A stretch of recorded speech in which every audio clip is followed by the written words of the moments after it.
ابتدا ہے رب جلیل کے بابرکت نام سے جو دلوں کے بھید خوب جانتا ہے۔ دیکھتی آنکھوں سنتے کانوں صابری میاں کا سلام پہنچے۔ ناظرین محترم، اللہ تعالیٰ قرآن مجید میں ارشاد فرماتا ہے، بلا شبہ سب سے پہلا گھر جو لوگوں کے لیے تعمیر کیا گیا وہی ہے جو مکہ میں واقع ہے۔ اس گھر کو برکت دی گئی اور تمام جہان والوں کے لیے مرکز ہدایت بنایا گیا۔ مولانا مفتی محمد شفیع اس آیت شریفہ کی تفسیر میں لکھتے ہیں کہ آیت کے الفاظ کا خلاصہ یہ ہے کہ سب سے پہلا گھر جو من جانب اللہ لوگوں کے لیے مقرر کیا گیا وہ ہے جو مکہ میں ہے۔ اس کا مطلب یہ ہے کہ دنیا میں سب سے پہلا عبادت خانہ کعبہ ہے۔ اس کی یہ صورت بھی ہو سکتی ہے کہ دنیا کے سب گھروں میں پہلا گھر عبادت ہی کے لیے بنایا گیا ہو، اس لیے پہلے نہ کوئی عبادت خانہ ہو نہ دولت خانہ۔ حضرت آدم علیہ السلام اللہ تعالیٰ کے نبی ہیں، ان کی شان سے کچھ بعید نہیں کہ انہوں نے زمین پر آنے کے بعد اپنا گھر بنانے سے پہلے اللہ کا گھر یعنی عبادت کی جگہ بنائی ہو۔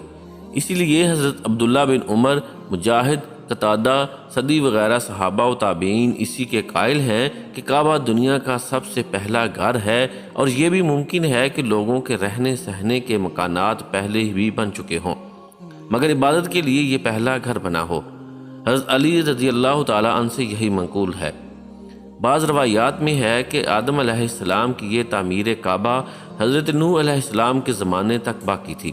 طوفان نوح میں منہدم ہوئی اور اس کے نشانات مٹ گئے۔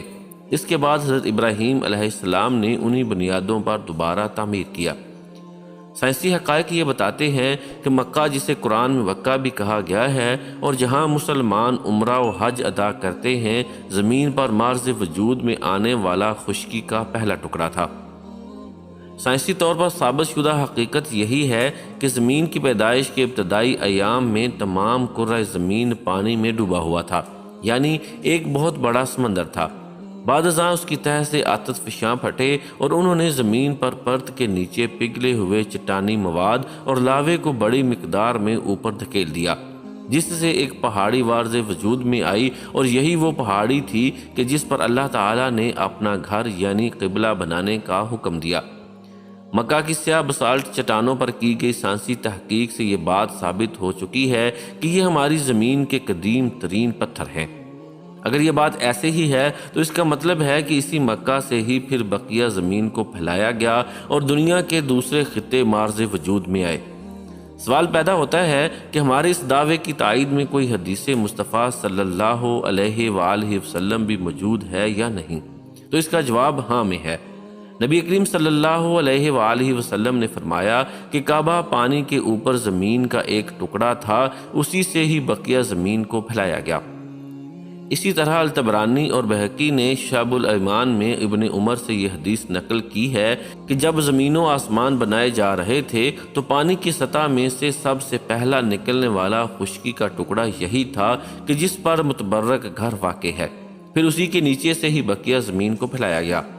علاوہ ازیں امام بخاری نے حضرت عبداللہ بن عباس سے ایک حدیث روایت کی ہے۔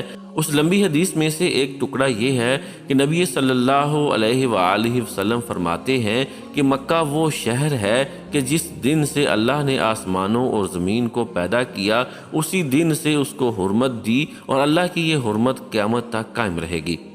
اس کے علاوہ امام ابن کثیر نے بھی ایک حدیث مسند احمد، ترمذی اور نسائی سے نقل کی ہے۔ اس کو امام ترمذی نے حسن صحیح کہا ہے۔ نبی صلی اللہ علیہ وآلہ وسلم نے مکہ کے بازار ہرورہ میں کھڑے ہو کر فرمایا کہ اے مکہ، تو اللہ تعالیٰ کو ساری زمین سے بہتر اور پیارا ہے، اگر میں زبردستی تجھ سے نہ نکالا جاتا تو ہرگز تجھے نہ چھوڑتا۔ چنانچہ رسول اللہ صلی اللہ علیہ وآلہ وسلم کا فرمان جہاں اس تحقیق کی حمایت کرتا ہے، وہاں آپ صلی اللہ علیہ وآلہ وسلم کی صداقت کو بھی عیاں کرتا ہے۔ حضور صلی اللہ علیہ وآلہ وسلم کو کس نے بتایا کہ شروع میں پوری زمین پانی میں ڈوبی ہوئی تھی اور پھر اسی خشکی کے ٹکڑے پر اللہ کا پہلا گھر بنایا گیا تھا، جیسا کہ مکہ کی بسالٹ چٹانوں پر کی گئی تحقیق سے یہ امر ثابت ہو چکا ہے کہ یہ قدیم ترین چٹانیں ہیں۔ پروفیسر حسین کمال الدین ریاض یونیورسٹی میں شعبہ انجینئرنگ میں پروفیسر تھے۔ انہوں نے اپنی بے مثال تحقیق کے بعد اس امر کا انکشاف کیا کہ مکہ زمین کا مرکز ہے۔ انہیں اس حقیقت کا علم اس وقت ہوا جب وہ دنیا کے بڑے شہروں سے قبلہ یعنی مکہ کی سمت معلوم کرنے کے کام پر مامور تھے۔ اس مقصد کو حاصل کرنے کے لیے انہوں نے ایک چارٹ بنایا۔ اس چارٹ میں 7 براعظموں کو مکہ مکرمہ سے فاصلے اور محل وقوع کی بنیاد پر ترتیب دیا۔ پھر اپنے کام کو مزید آسان بنانے کے لیے انہوں نے اس چارٹ کو طول بلد اور عرض بلد کے حساب سے تقسیم کرنے کے لیے یکساں خطوط کھینچے۔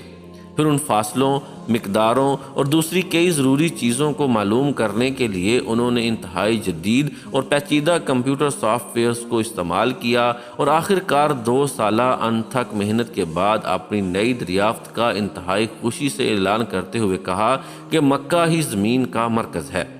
انہوں نے یہ کہا کہ یہ بالکل ممکن ہے کہ ایک ایسا دائرہ بنایا جائے کہ اگر اس کا مرکز مکہ ہو تو اس دائرے کے بارڈرز تمام براعظموں سے باہر واقع ہوں گے، اور اسی طرح اس دائرے کا محیط تمام براعظموں کے محیطوں کا احاطہ کر رہا ہوگا۔ بعد ازاں 20ویں صدی کی آخری دہائی میں زمین اور زمین کی تہوں کی جغرافیائی خصوصیات کو جاننے اور نقشہ نویسی کی غرض سے حاصل کی گئی سیٹلائٹ تصاویر سے بھی اس تحقیق کو تقویت ملتی ہے کہ مکہ زمین کے مرکز میں واقع ہے۔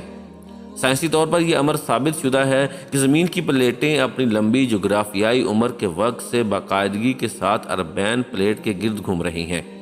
یہ پلیٹیں باقاعدگی کے ساتھ اربعین پلیٹ کی طرف اس طرح مرتکز ہو رہی ہیں کہ گویا یہ ان کا مرکز ہدف ہے۔ اس سائنسی تحقیق کا مقصد ہرگز یہ معلوم کرنا نہیں تھا کہ زمین کا مرکز مکہ ہے یا نہیں، بلکہ کچھ اور مقاصد تھے۔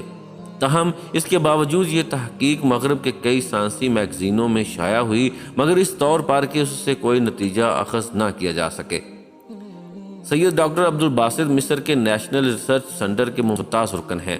انہوں نے 16 جنوری 2005 میں سعودی عرب میں المجد ٹی وی چینل کو انٹرویو دیا تھا۔ اس میں مکہ المکرمہ کے متعلق کئی حیرت انگیز سائنسی انکشافات کیے تھے۔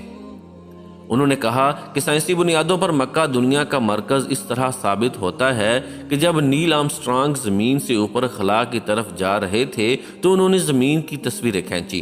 انہوں نے دیکھا کہ زمین خلا میں معلق ایک کالا کرہ ہے۔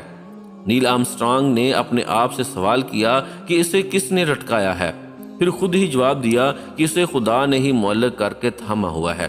علاوہ ازیں انہوں نے مشاہدہ کیا کہ زمین کے کسی خاص مقام سے کچھ خاص قسم کی شعاعیں نکل رہی ہیں جو کم طول موج کی ہیں۔ انہوں نے اس چیز کو معلوم کرنے کے لیے اپنے کیمروں کو اس مقام پر فوکس کرنا شروع کیا کہ جہاں سے یہ شعاعیں نکل رہی تھیں۔ آخر کار وہ اپنی اس کوشش میں کامیاب ہوئے اور انہوں نے یہ معلوم کر لیا کہ وہ مقام کے جہاں سے شعاعیں خارج ہو رہی ہیں وہ مکہ ہے، بلکہ بالکل اگر صحیح طور پر کہا جائے تو وہ کعبہ ہے۔ جب نیل آرمسٹرانگ نے یہ منظر دیکھا تو ان کے منہ سے نکلا، اوہ میرے خدا! جب وہ مریخ کے قریب پہنچے تو دوبارہ انہوں نے زمین کی تصویریں کھینچیں تو انہیں معلوم ہوا کہ مکہ سے نکلنے والی یہ شعاعیں مسلسل آگے جا رہی تھیں۔ ناسا نے یہ تمام معلومات اپنی ویب سائٹ پر پیش کر دی تھیں، مگر صرف 21 دن کے بعد ان کو ویب سائٹ سے ہٹا دیا گیا تھا، شاید اس لیے کہ یہ معلومات بڑی اہم اور حساس تھیں۔ ڈاکٹر عبدالباسط نے اپنی بات کو جاری رکھتے ہوئے مزید کہا کہ یہ شعاعیں جو کعبہ سے خارج ہو رہی ہیں لامحدود ہیں، زیادہ طول موج یا کم طول موج والی شعاعوں کی خصوصیات سے بالکل برعکس۔ میرے خیال میں اس کی وجہ فقط یہ ہے کہ ان کا منبع اور ماخذ زمین کا کعبہ ہے جو آسمانی کعبہ سے وابستہ ہے، اور مجھے یقین ہے کہ یہ شعاعیں زمینی کعبۃ اللہ سے بیت المعمور یعنی آسمانی کعبۃ اللہ تک جاتی ہیں۔ انہوں نے کہا کہ کعبہ زمین کے اس مقام پر ہے کہ جہاں زمین مقناطیسی قوتوں کا اثر صفر ہے۔ یہ زمینی مقناطیس کے شمالی اور جنوبی قطبوں کے بالکل درمیان میں ہے۔ اگر یہاں قطب نما رکھ دیا جائے تو اس کی سوئی حرکت نہیں کرے گی، اس لیے اس مقام پر شمالی قطب اور جنوبی قطب کی کششیں ایک دوسرے کے اصل کو ظاہر کر دیتی ہیں۔ چنانچہ یہی وجہ ہے کہ مکہ المکرمہ اس زمینی مقناطیسی قوت کے اثر سے باہر ہے اور مکہ کے رہنے والوں پر اس کا کوئی اثر نہیں ہوتا۔ نتیجتاً جو کوئی مکہ کی طرف سفر کرتا ہے یا اس میں رہتا ہے وہ صحت مند اور لمبی عمر پاتا ہے۔ اسی طرح جب آپ کعبہ کا طواف کرتے ہیں تو آپ اپنے اندر ایک توانائی داخل ہوتے ہوئے محسوس کرتے ہیں۔ ایسا اس لیے ہوتا ہے کہ آپ زمین کے مقناطیسی میدان کی قوت کے اثر سے باہر ہوتے ہیں، اور سائنسی بنیادوں پر یہ بات ثابت شدہ ہے۔ علاوہ ازیں مکہ کی کالی بسالٹ چٹانوں کے ٹکڑوں کو لیبارٹری میں لے جا کر چیک کیا گیا ہے اور یہ بات معلوم کر لی گئی ہے کہ یہ زمین کی سب سے قدیم ترین چٹانیں ہیں۔ علاوہ ازیں برطانیہ کے عجائب گھر میں حجر اسود کے 3 ٹکڑے موجود ہیں اور ان کا کہنا ہے کہ یہ جس چٹان کے ٹکڑے ہیں اس کا ہمارے نظام شمسی میں وجود نہیں پایا جاتا۔ مصر کے ڈاکٹر عبدالباسط کی گفتگو سے ثابت ہوتا ہے کہ کعبہ نہ صرف زمین کا مرکز ہے بلکہ یہ پوری کائنات کا مرکز بھی ہے، کیونکہ اس کی سیدھ میں بالکل اوپر آسمانی کعبہ یعنی بیت المعمور ہے۔ مختلف روایات و احادیث سے بھی یہ بات معلوم ہوتی ہے کہ بیت المعمور زمینی کعبہ کی سیدھ میں بالکل اوپر ہے۔ اگر وہ اوندے منہ گرے تو سیدھا اس کے اوپر گرے۔ ہر روز 70,000 فرشتے اس میں آتے ہیں، جب وہ وہاں سے جاتے ہیں تو پھر ان کی باری نہیں آتی۔ قرآن مجید میں بھی مکہ کو ام القریٰ کہا گیا ہے، جس کا مطلب ہے کہ مکہ ان شہروں کی ماں ہے جو سب اس کے ارد گرد ہیں۔ اس آیت سے یہ بھی معلوم ہوتا ہے کہ مکہ تمام شہروں کے درمیان میں ہے۔ اسلامی معاشرے میں ماں کے لفظ کی ایک خاص اہمیت ہے۔ آل و اولاد کا سلسلہ ماں ہی سے چلتا ہے، چنانچہ مکہ کو شہروں کی ماں کا نام دینے سے یہ بات کہی جا سکتی ہے کہ زمین کے بقیہ حصے بھی اسی سے پھیلے یا اس کے بعد معرض وجود میں آئے، اور یہی بات سائنسی طور پر بھی ثابت ہو چکی ہے۔ مکہ ایک محفوظ اور پرامن شہر ہے۔ قرآن میں اس کو بلد الامین بھی کہا گیا ہے۔ یہاں کسی چرند پرند کو بھی نقصان پہنچانا ممنوع ہے۔ یہ تمام اطراف سے اونچے پہاڑوں میں گھرا ہوا ہے، یہی وجہ ہے کہ یہاں کبھی کبھار کم درجے کے زلزلے ہی آتے ہیں۔ مزید برآں چونکہ اس شہر کا درجہ حرارت عموماً زیادہ رہتا ہے، اسی وجہ سے یہاں پر زمینی پرت کے نیچے چٹانیں چپکنے والی اور لیسدار ہیں۔ اس وجہ سے بھی مستقبل میں اگر کبھی یہاں زلزلہ آیا تو اس کی شدت کم ہی رہے گی۔ کعبہ کی ایک اور اہم خصوصیت یہ بھی ہے کہ مسلمان اس کے گرد طواف کرتے ہیں۔ طواف کا آغاز حجر اسود والی جگہ سے کیا جاتا ہے۔ حاجی یہ طواف اینٹی کلاک وائز یعنی مخالف گھڑی وار کرتا ہے، اور یہ بات قابل ذکر ہے کہ اس کائنات میں ایٹم سے لے کر کہکشاؤں تک ہر چیز اینٹی کلاک وائز حرکت کر رہی ہے۔ ایٹم کے اندر الیکٹرونز نیوکلیس کے گرد اینٹی کلاک وائز گردش کرتے ہیں۔ زمین کی تمام پلیٹیں اربین پلیٹ کے گرد اینٹی کلاک وائز حرکت کرتی ہیں۔ انسانی جسم کے اندر سائٹوپلازم سیل کے نیوکلیس کے گرد اینٹی کلاک وائز حرکت کرتا ہے۔ پروٹین مالیکیولز بھی بائیں سے دائیں طرف اینٹی کلاک وائز ہی حرکت کرتے ہوئے ترتیب پاتے ہیں۔ ماں کے رحم کے اندر بیضہ انثیٰ بھی اپنے ہی گرد حرکت اینٹی کلاک وائز ہی کرتا ہے۔ مرد کی منی کے اندر جسومہ بھی اپنے ہی گرد اینٹی کلاک وائز حرکت کرتے ہوئے بیضہ انثیٰ تک پہنچتا ہے۔ انسانی خون کی گردش بھی اینٹی کلاک وائز ہی شروع ہوتی ہے۔ زمین اپنے گرد اور سورج کے گرد بھی اینٹی کلاک وائز ہی حرکت کرتی ہے۔ سورج اپنے ہی گرد اینٹی کلاک وائز حرکت کرتا ہے، کہکشاں خود اپنے ہی گرد اینٹی کلاک وائز گردش کرتی ہیں۔ چنانچہ ان تفصیلات سے معلوم ہوتا ہے کہ ایک مسلمان جب کعبہ کا طواف کرتا ہے تو وہ اسی طرح اپنے رب کی طرف سے عائد کی گئی ڈیوٹی کو نبھاتا ہے کہ جس طرح ایٹم سے لے کر کہکشاؤں تک سب اپنے رب کے حکم کے آگے سر اطاعت خم کیے ہوئے ہیں، ایک ہی سمت میں محو گردش ہیں۔ اس سے اسلام کا امتیاز اور برتری دوسرے مذاہب کی نسبت نکھر کر سامنے آ جاتی ہے۔ BBC-Urdu.com کے مطابق پچھلے سال قطر میں ایک کانفرنس منعقد ہوئی تھی جس کا عنوان مکہ مرکز عالم علم و عمل تھا۔ اس میں کچھ مسلمان علماء دین اور سائنسدانوں نے مطالبہ کیا تھا کہ گرینچ کے معیاری وقت کے بجائے مکہ مکرمہ کے وقت کو معیار کے طور پر اپنانا چاہیے، کیونکہ بقول ان کے مکہ مکرمہ ہی دنیا کا مرکز ہے۔ اس کانفرنس میں شریک ایک ماہر ارضیات کا کہنا تھا کہ جغرافیائی لحاظ سے مکہ مکرمہ قطب شمالی سے دیگر طول بلد کے مقابلے میں بہترین مطابقت رکھتا ہے۔ شرکائے کانفرنس کا کہنا تھا کہ انگریزوں نے برطانوی راج کے دور میں دیگر ممالک پر قبضہ کر کے باقی دنیا پر زبردستی گرینچ کا وقت مسلط کر دیا تھا۔ اب اس صورتحال کو بدلنے کا وقت آ گیا ہے۔ معروف عالم دین شیخ یوسف القرضاوی نے اس کانفرنس میں کہا کہ جدید سائنسی طریقوں سے اب یہ بات ثابت ہو گئی ہے کہ مکہ مکرمہ کرۂ ارض کا اصل مرکز ہے، جس سے قبلے کی اہمیت بھی واضح ہوتی ہے۔ اس کانفرنس میں مکہ واچ نامی منصوبے کا بھی جائزہ لیا گیا۔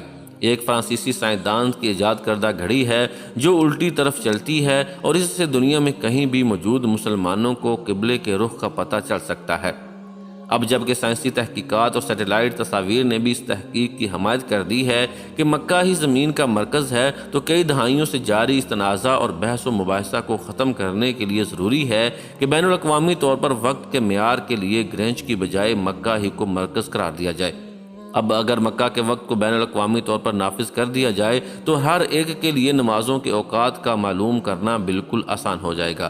لہٰذا مکہ المکرمہ جو کہ ایک مبارک شہر ہے، کو دنیا کے دیگر شہروں پر فضیلت کا حق ملنا چاہیے۔